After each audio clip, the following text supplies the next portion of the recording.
Sekitar 8.000 sampai 10.000 tahun yang lalu, artinya belum ada perhitungan tahun Masehi. Saat itu, ada hewan besar yang namanya Auroch. Hewan ini adalah nenek moyang dari sapi yang kita kenal sekarang. Auroch hidup di beberapa daerah, yaitu Asia, Eropa, dan Afrika Utara. Kemudian, sekitar 8.000 tahun sebelum Masehi, artinya belum ada tahun 1 Masehi, manusia mulai jinakkan hewan Auroch ini. Alasannya tidak hanya untuk diambil daging atau bulunya, tapi juga karena ada susunya yang bisa dimakan. Dari situ, sapi mulai berkembang menjadi dua jenis yang berbeda. Yang pertama adalah zebu cocok untuk hidup di daerah panas seperti daerah tropis. Yang kedua adalah sapi dataran tinggi hidup di daerah Eropa.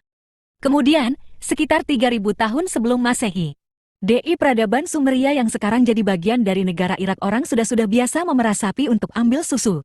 Mereka tidak hanya minum susu doang, tapi juga sudah bisa membuat susu jadi keju dan mentega. Di Mesir kuno, sapi dianggap sebagai makhluk suci. Susu dari sapi itu dipandang sebagai anugerah yang diberi oleh para dewa. Sedangkan di wilayah Timur Tengah, orang di sana sudah cari cara untuk membuat susu lebih awet. Caranya adalah dengan membuat susu jadi asam atau fermentasi.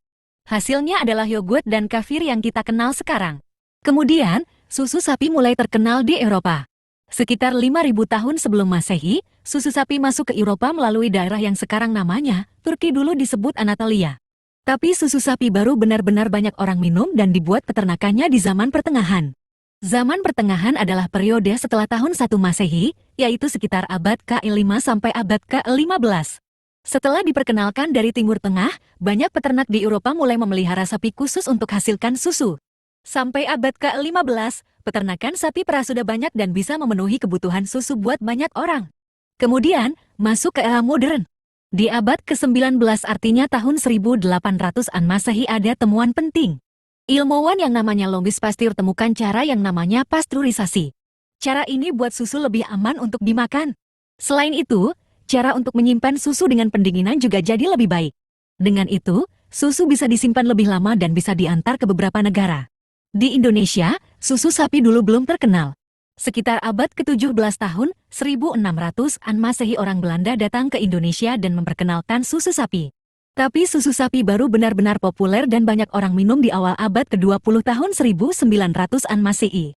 Alasannya adalah karena industri susu di Indonesia mulai berkembang.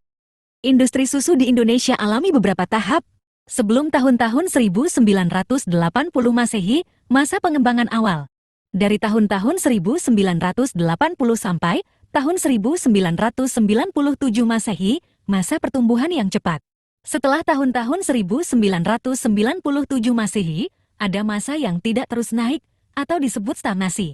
Sejak tahun-tahun 2000-an Masehi, konsumsi susu sapi terus naik, karena orang makin sadar bahwa susu bagaimana penting untuk gizi badan.